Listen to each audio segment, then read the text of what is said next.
Lisa décide de faire une surprise à son petit ami, Max, pour se retrouver sur le pas de la porte de sa femme, Kate. Choquée et trahie, Lisa et Kate deviennent alliées pour se venger de Max, mais au fur et à mesure que leur plan se déroule, Lisa se retrouve coincée dans une toile de tromperie. Alors que le soleil se couche sur la ville, Lisa, une avocate de 28 ans, sort de son bureau pour trouver son fiancé, Max, qui l'attend près de sa voiture avec un bouquet. Bien que datant de seulement 3 mois, leur relation était déjà profonde, et ils allaient bientôt se marier. Elles sont pour toi, a dit Max en tendant les fleurs à Lisa. Merci. Elles sont magnifiques, a répondu Lisa, les yeux illuminés. Alors qu'il s'installait dans sa voiture, Max s'est tourné vers Lisa, les yeux brillants de fierté et d'affection. Fais-moi revoir la bague de fiançailles, a-t-il dit d'un ton enjoué. Je veux voir à quel point elle te va bien. Lorsque Lisa a tendu la main, Max a remarqué une bague ancienne sur l'un de ses doigts. Si est-il quoi cette autre bague ? Demande-t-il. Si est-il un héritage familial, a expliqué Lisa. Ça a l'air très cher, a-t-il dit alors qu'il s'éloignait en voiture. Lisa a hoché la tête, une pointe de fierté dans la voix. Oui, il a de la valeur mais il m'est précieux en tant que souvenir. Max a ensuite révélé que son père était hospitalisé et devait subir une intervention chirurgicale coûteuse.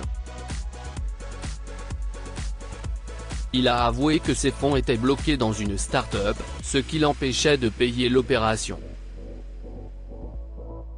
Il était homme d'affaires et investissait dans des start-up innovantes. De combien as-tu besoin ? Je peux peut-être t'aider ? A demandé Lisa. En tout. 50 000 $. Lisa a hésité. Je n'aille pas cette somme. Tu n'as pas économisé pour acheter une maison ? Je te rembourserai une fois que j'aurai reçu l'argent de la start-up. Lisa se mordit la lèvre, réfléchissant. Je vais y réfléchir. Je suis sûr qu'on peut trouver une solution pour réunir une telle somme. Max acquiesça, un sourire reconnaissant sur le visage. D'accord, merci. Soudain, le téléphone de Max a sonné, et il a répondu. En mettant fin à l'appel, il a dit que c'était sa femme de ménage qui l'informait d'une inondation dans son sous-sol. Il exprime ses regrets à Lisa, « Je suis désolé, mais je dois aller m'occuper de ça. Je ne peux pas assister au dîner avec tes parents. » Lisa a ressenti un mélange de compréhension et de déception. Je sais que si est important, mais je suis quand même triste que tu manques le dîner. Pourquoi pas demain ? On peut remettre ça à plus tard. Max avait l'air désolé. Je suis vraiment désolé, Lisa. C'était inattendu. Cela prendra plus de temps, alors je ne pense pas pouvoir me libérer demain. Leur trajet en voiture s'est poursuivi, marqué par un mélange d'inquiétude pour le père de Max et la maison inondée, et de déception de Lisa face au plan bouleversé. À un feu rouge, Lisa a décidé de quitter la voiture de Max. « Je crois que je vais sortir d'ici », dit-elle fermement. « Quoi ? Pourquoi ? » demande Max, surpris. « J'ai besoin de temps pour réfléchir à certaines choses. »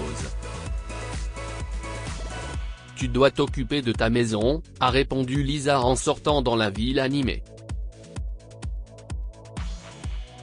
Lisa marcha d'un bon pas, ses pensées tourbillonnant, et décida de rendre visite à ses parents. Chez eux, elle raconte les événements de la soirée, exprimant son désarroi et sa douleur. Tom, son père, a suggéré « Pourquoi ne fais-tu pas une visite surprise à Max ? Cela pourrait t'aider. » Tous les couples se disputent, chérie. Je ne sais pas où il habite, avoue Lisa, embarrassée. Je peux me renseigner pour toi, propose Tom. Lisa savait que son père avait des ressources et des contacts, grâce à ses années dans la police, qui pourraient l'aider. Bientôt, il revint avec l'adresse de Max sur un bout de papier qu'il lui tendit. Lisa lui rendit immédiatement visite. Après avoir respiré profondément, elle a sonné à la porte, et une femme lui a répondu. « Vous devez être la femme de ménage de Max ? Max est à la maison ? » demande Lisa. « Non, je suis sa femme, Kate. Et vous êtes ? » a répondu la femme. « Je suis Lisa. » Sa fiancée, a balbutié Lisa, choquée. « Fiancée ? Si est-ce une blague ? Il est marié. » Kate a révélé, en montrant son alliance. Confuse et blessée, Lisa a montré sa bague de fiançailles. Il n'a jamais dit qu'il était marié. « Je ne le savais pas », a-t-elle expliqué. Kate, en colère, a accusé Lisa d'avoir séduit son mari et a commencé à lui lancer des objets. « Sors d'ici et ne t'approche plus jamais de mon mari », a crié Kate, le visage rouge de colère. Avant que Lisa ne puisse dire un mot de plus, Kate lui a claqué la porte au nez. Assise devant la maison de Max, Lisa pleurait, se sentant trahie. Peu après, Kate l'a rejointe avec du vin, s'excusant pour sa réaction. « Cet abruti nous a trompés toutes les deux », a déclaré Kate avec amertume, révélant qu'elle était mariée depuis 7 ans. Elles ont partagé le vin en silence. Lisa s'est excusée, expliquant qu'elle ne savait pas que Max était marié. Kate, surprise, a écouté Lisa révéler que Max avait exigé 50 000 $ pour le traitement de son père. « Son père est mort il y a 5 ans, dit Kate, choquée par la tromperie. « Tu sais quoi ? Il est grand temps de confronter cette ordure. » Décidée à confronter Max, Kate l'a appelé et il a dit qu'il devait passer à son bureau pour un peu de travail. L'inondation de la maison n'était qu'un mensonge, pense Lisa. Lorsque Kate et Lisa sont arrivés à son bureau, il n'était pas là. Le garde de Max ayant reconnu Kate, elle et Lisa n'ont eu aucun mal à entrer. Profitant de la situation, les deux femmes ont fouillé son espace de travail et ont découvert des relevés de prêts au nom de Kate, une maison hypothéquée et de faux passeports avec des noms différents pour Max. Donc il ne s'appelle même pas Max, dit Kate, son faux mariage mis à nu. Il avait peut-être l'intention de t'escroquer ton argent, suggère Lisa. Kate est restée silencieuse pendant un moment, perdue dans ses pensées. Et dans 3 jours, nous devions nous rendre à Chicago pour une vente aux enchères. Max m'a convaincu de vendre un tableau que j'aime. Elle s'est arrêtée, réalisant qu'elle en avait trop dit. Quelle vente aux enchères ? Demande Lisa, curieuse. Peu importe, nous n'irons pas maintenant. Il y a des choses plus importantes, dit Kate en balayant la question d'un revers de main. Lisa a regardé les faux passeports. Avec ça, on peut juste le remettre à la police. Si est trop facile, en plus il aura le temps de s'échapper. Je veux voir sa tête quand il réalisera qu'il a tout perdu, dit Kate, la voix dure. Transfère-lui l'argent, a-t-elle suggéré, et nous suivrons l'endroit où il le retire avec la police. J'économise pour une maison, et je ne veux pas tout perdre, hésite Lisa. Tu veux le mettre derrière les barreaux ? Kate a demandé, le regard intense. Lisa acquiesce, oui, je le veux. Faisons le transfert, alors. Lisa a appelé Max et a organisé un déjeuner. Salut, Max, a dit Lisa, sa voix soigneusement neutre. Voudrais-tu qu'on se rencontre pour déjeuner aujourd'hui? Bien sûr, Lisa. Je peux passer te prendre chez toi. Dans 1 heure, par exemple? La voix de Max était décontractée. Après l'appel, le téléphone de Kate a sonné. CST Max, a-t-elle chuchoté à Lisa. Allô? A-t-elle répondu froidement. Salut, Kate, dit Max. Je vais être en retard pour rentrer à la maison. Ne m'attends pas. D'accord, Max, a répondu Kate, la voix posée. Au déjeuner, Lisa a pris l'initiative du transfert. Max, j'ai décidé de te donner l'argent pour le traitement de ton père. Vraiment? Lisa, CST. Merci beaucoup, dit Max, le visage illuminé. Lisa a forcé un sourire, son cœur lui faisant mal. Après le transfert, ils ont terminé leur repas en silence, Max inconscient du piège qui lui était tendu. Après le déjeuner, ils se sont rendus en voiture chez Lisa. Max a demandé à utiliser sa salle de bain avant de partir. Lisa, qui se sentait anxieuse, a accepté.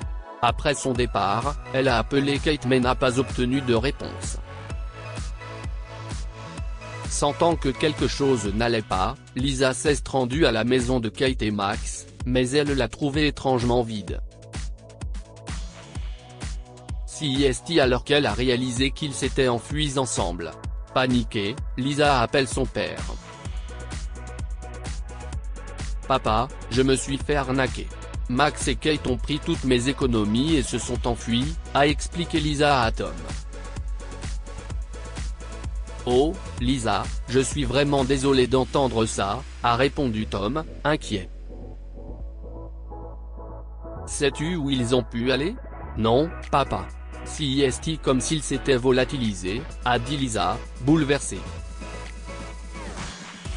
Tom, un policier chevronné, a admis que retrouver la trace de l'argent serait presque impossible. Je comprends ce que tu ressens, Lisa, et je te promets que nous ferons tout ce que nous pourrons. Mais ces escrocs sont très intelligents et couvrent généralement bien leurs traces. Se sentant trahie et blessée, Lisa est rentrée chez elle. Soudain, elle s'est rendue compte qu'elle ne portait pas son bijou de famille. Lisa s'est précipitée dans la salle de bain, car elle enlevait souvent sa bague avant de prendre sa douche, mais elle n'y était pas. Elle a cherché la bague dans toute la maison, mais ne l'a trouvée nulle part. CST alors qu'elle se souvient de Max. Il l'avait volée lorsqu'il était venu à la maison sous prétexte d'utiliser sa salle de bain. Les souvenirs de la bague transmise de génération en génération dans sa famille envahirent son esprit. C'était plus qu'un simple bijou. L'idée que Max l'ait prise, probablement pour la vendre au plus offrant, l'a remplie d'un mélange de colère et de tristesse. Lisa s'est alors souvenue de la vente aux enchères dont Kate avait parlé. L'esprit de Lisa s'est emballé en pensant à la possibilité que la bague s'y trouve. Elle ouvre son ordinateur portable et commence à chercher en ligne les ventes aux enchères qui auront lieu prochainement. Lisa a parcouru les sites web et les listes des maisons de vente aux enchères, mais rien n'est apparu. Il devait s'agir d'une vente aux enchères clandestine qui ne serait pas annoncée publiquement. Lisa, déterminée à récupérer sa bague de famille volée, a contacté un client qui s'y connaît en matière de vente aux enchères. Il l'a aidé à accéder à la seule vente aux enchères clandestine de Chicago. Lisa, déguisée, est arrivée à l'événement et a vu Kate sur scène avec sa bague. aussi estime ma bague. Ce n'est pas ce qu'elle dit. Elle est tout à fait ordinaire, chuchote Lisa à une femme qui se trouve à proximité et qui rejette ses affirmations. Alors que les enchères montaient en flèche, Lisa a désespérément continué à suivre, son cœur battant la chamade à chaque augmentation. Finalement, elle a remporté la bague pour 300 000 $. Comment vas-tu payer aujourd'hui ? Kate a demandé, sa voix affaiblissant légèrement. Lisa s'est levée, les yeux de toute la salle braqués sur elle. Elle est entrée sur la scène au milieu d'une salve d'applaudissements polis. Debout face à Kate, Lisa a crié « Max paiera pour tout ». À ce moment-là, des policiers ont fait irruption, provoquant le chaos en arrêtant Kate.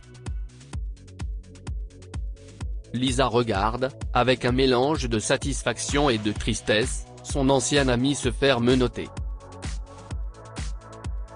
Au poste de police, après la vente aux enchères, Lisa a assisté à l'interrogatoire de Kate derrière une glace sans teint. Lisa a récupéré sa bague de famille mais a ressenti une victoire douce amère. Kate semblait vaincue. « Nous pouvons te faciliter la tâche, Kate », lui a dit le détective qui l'interrogeait. « Mais vous devez tout nous dire. Où est Max ?» Kate a hésité, puis a accepté, « Je vous dirai où il est, mais je veux un marché. » Une réduction de peine. Elle a donné une adresse où Max se cachait. Plus tard, Lisa a regardé Max se faire amener, son attitude suave ayant disparu. Dans la salle d'interrogatoire, l'inspecteur l'a confronté. « Tu as beaucoup d'ennuis, Max », a-t-il déclaré.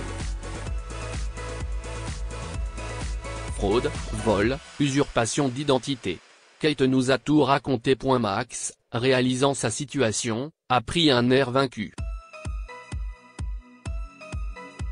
Il savait que son jeu était terminé. Lisa a ressenti un mélange de douleur et de satisfaction. Max devait enfin faire face aux conséquences de ses actes. En quittant le poste de police, elle savait qu'elle avait tourné la page. Elle était prête à reconstruire sa vie avec les leçons qu'elle avait apprises. Elle est entrée dans la nuit, prête à prendre un nouveau départ.